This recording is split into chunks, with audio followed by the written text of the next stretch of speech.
Hello YouTube, this is Hunter Surge. So it's been a while since I uploaded some good old Riftbound content. But Unleash's here, and there's a bunch of stuff to be doing with Lucian. Um, some of which is not perfectly well suited to this current format, but it is what it is. We'll talk about it. But I had my first Nexus night. I recorded my final round against a local Kaisa player. And we're getting back to match commentary. So um, the basics of the build I'm playing in this video is it is a combo variant. I am currently on a combo variant of Lucian primarily because I think you need to respect the Aurora matchup is the big thing. And into the Aurora matchup, Trinity Force is one of your best tools, so you want to play the build that gets to play 3, right? There's another really strong build, I think, using Jin and such, but I don't feel comfortable playing it into Aurora meta. We are going with Forge of Fluff here. We are much more comfortable using a battlefield like Forge of Fluff because we have more draw power in the form of stuff like Kinko Initiate. And we did a very basic line of 2-drop, going first, 2-drop Fey Folk, one of the best cards we received from this set. Our opponent goes Plundering Pearl, which means they have played directly into us. Now, unfortunately, our hand is not perfectly ideal. We have equips. The problem is more that we have a Doran's Blade available to us, but we don't have another 2-drop we can develop out. So we're instead in a scenario where, like, okay, we have a Trinity Force we could develop. However, while that will let us clear the Plundering Pearl, it will let them go into Kaisa and clear our body for free. However, we force them to do that effectively, and then we have a Kaisa of our own in our own hand, so we can punish that Kaisa line. So I decided to go for this line anyways. If he doesn't respect it, we pull massively ahead because we will end up holding to 3. So we take that out. This baseline prevents him from double conquering on the next turn. And with Kaisa available in my own hand, I feel pretty comfortable doing this. I'd feel pretty comfortable doing this even if it was just like, okay, I have Lucian plus, no, I can't do Lucian first mate next turn. If I had like Lucian Relentless Pursuit available to me. But he instead goes Red Jin, which is going to allow me to pull ahead massively because I'll go to 3 points from the hold thanks to Trinity Force. And now we're just going to get to like pull back and develop out and make ourselves like way less vulnerable to like what Kaisa wants to be doing, which is really, really fantastic for us. I don't know if I have the Skyfall in my hand yet at this point. I don't quite remember.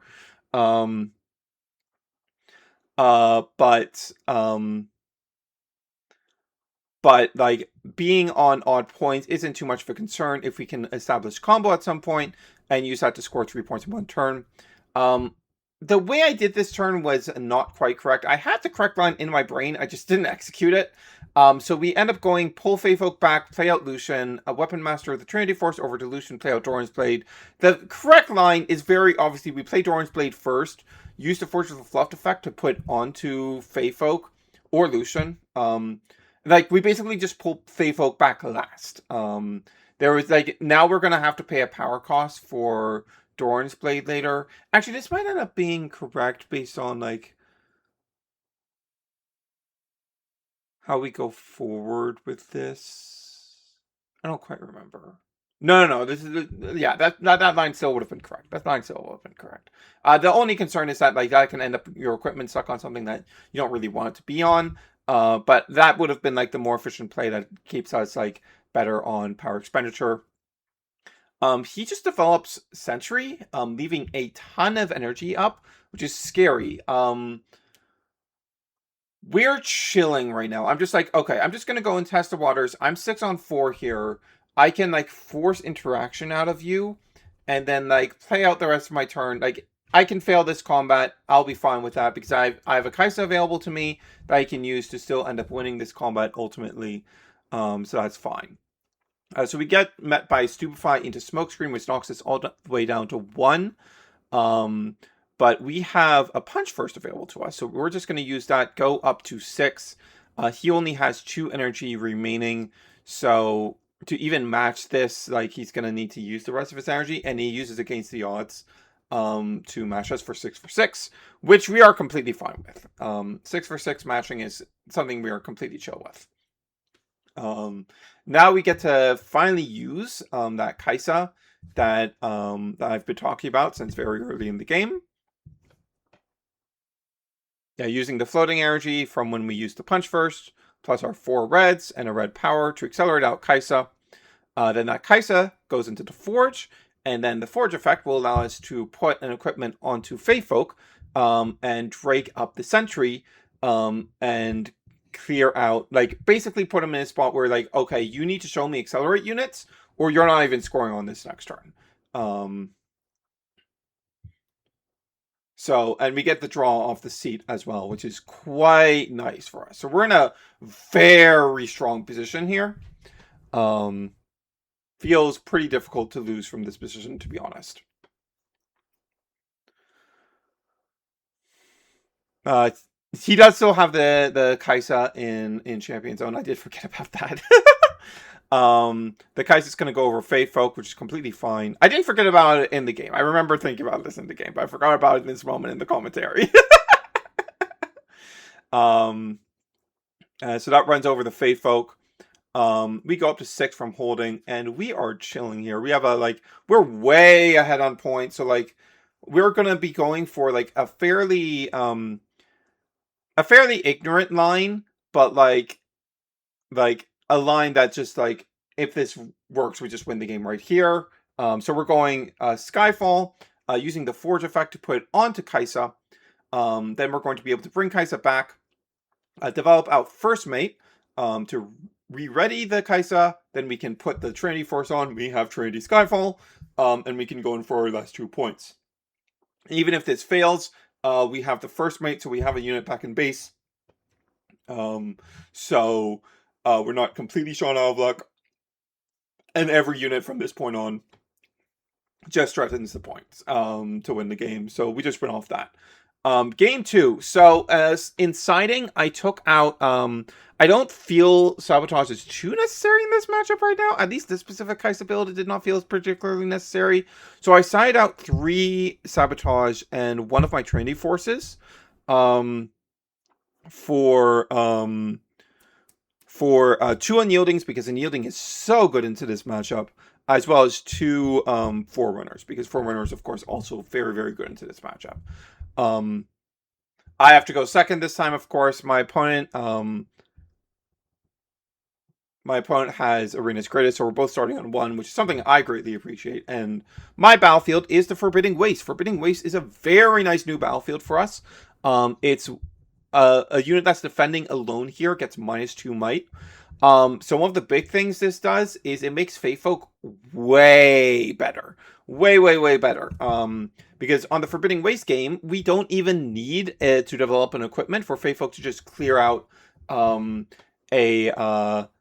unit a unit that they've developed in their base, which is super, super nice. We have Feyfolk in this opening hand, but like it's just better for us to go Lucian here. Just much preferred. So they run up with their Plundering Poro. They're going to get their point. We have Lucian developed. We're going to kill that thing for free and go up to 2 points. So we'll be on even point cadence, which is where we want to be. If we don't already have the combo. And like, I don't believe I even see the combo pieces this game. I might see a Trinity Force. But yeah.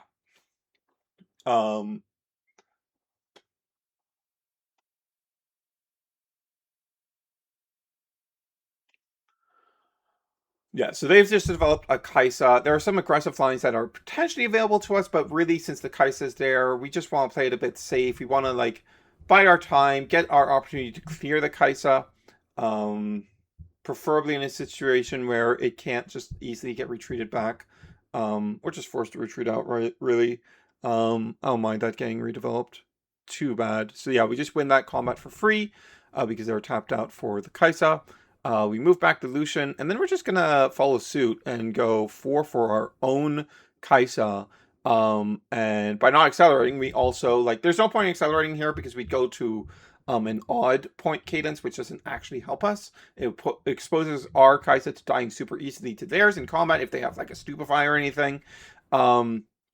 And by leaving one up, we are threatening Unyielding Spirit, which makes any ping effect, especially because we're post sideboard, um, makes any ping effect much riskier, because like all the good ones in a scenario like this would cost a notable amount of power. And like losing that to a 1 energy, 1 power play is just not great for the Kai'Sa player. We don't actually have it in our hand. It is just a threat. But we do want to threaten it whenever possible. Having something like that off of 1 energy is like just super, super nice. But he's just going to go for a simple Stupefy, hoping to draw the Falling Star off that. Doesn't get it, but gets to go into Hopeful in the base.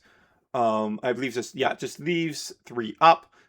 This is a perfect scenario for us because the Kai'Sa player has now been knocked off their point cadence. They didn't get to score 2 points here, which is what we want to be seeing.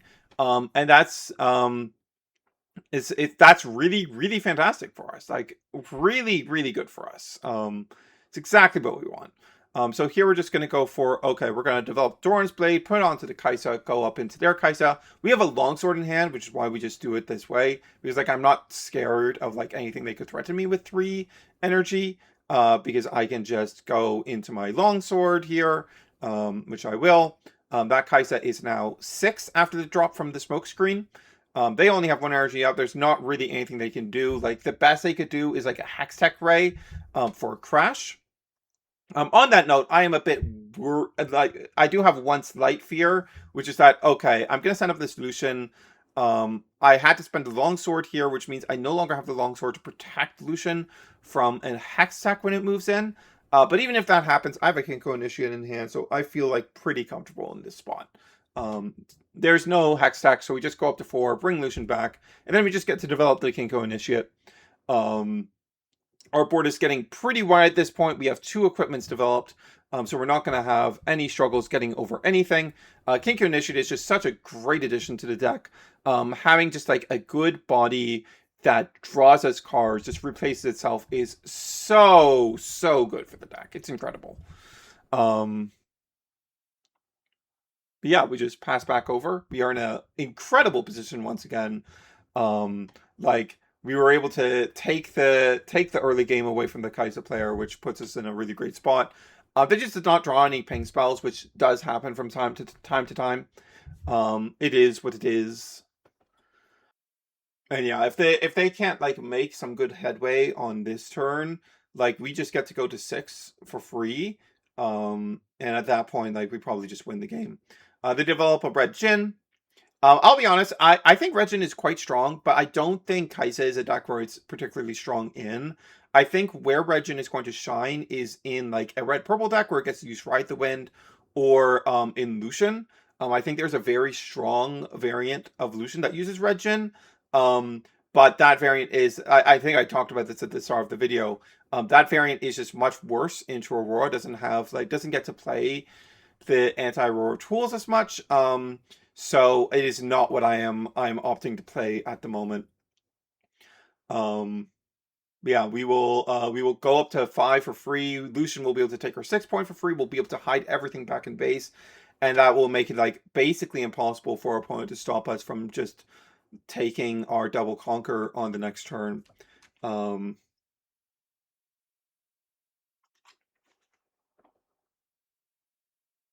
Yeah, Lucian just goes in, even if there's a Hextech now. Actually, no, they're tapped out, so they can't even Hextech us now. So we ready up, swing back out. Kai'Sa comes back out. And we're sitting on what, like 8 mana or something? We go Feyfolk. The unfortunate thing here is I really would have loved to use Feyfolk earlier, but I wasn't drawing any of my Relentless Pursuits or First Mates that I want to be able to make it have immediate board impact. But we develop out 3 more units. We have 1 still up to stop unyieldings. And yeah, they just couldn't draw anything to swing it back. So this is a build that I'm running at the moment. The 1 of Falling Star is not because I think you should be running it as a 1 of, but because I only have 1 at this exact moment. I know I have a second somewhere, but I couldn't find it before this locals. But I would want to be running like 2 or 3 of this. I think it would be like, you would drop like, I don't know, I'm not sure what I'll drop for the second Falling Star, but I do know I want this at 2. Noxus Hopeful felt pretty good as well. Um, I think I would probably go Noxus Hopeful to 2 for the second Falling Star, and then maybe a third Falling Star in the side. I also found a Rek'Sai at this Nexus Night, and I was able to 2-0 it off the back of Falling Star. Even when they were seeing like Call of the Week off their first Rek'Sai proc, both games to take on my Lucian Chosen Champion, which was very annoying. Trapping Grounds, I did not end up using that battlefield in this gameplay. I used it in several other matches though. I'd like it in theory, but like it just does not seem to pan out quite the way I want. So that will probably be turned into Sunken Temple. But Forge of the Fluffed and Forbidding Waste both feel very, very good for us. I like those cards a lot in Lucian. But yeah, I'll be back with more gameplay in the near future. That said, this is Hunter Surge signing off.